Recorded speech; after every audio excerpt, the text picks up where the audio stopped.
Mga kabayan, kita nyo itong aking pipino na ito. Ito yung patatlo ko ng harvest. Ay kita nyo at anong lalaki. Ito akin ang kukuhanin ito. Pag ito'y gumulang, mamamatay ng puno. Yan, kita nyo, ang ganda, ang laki. Ito pa yung isa.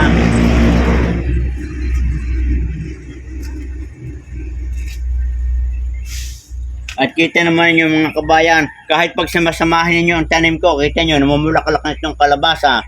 Tapos itong itaas, alugbate. Kaya sa isang taniman, tatlo yung aking pakinabang. At ngayon kukuhanin ko pa itong isa pang natitirang bunga.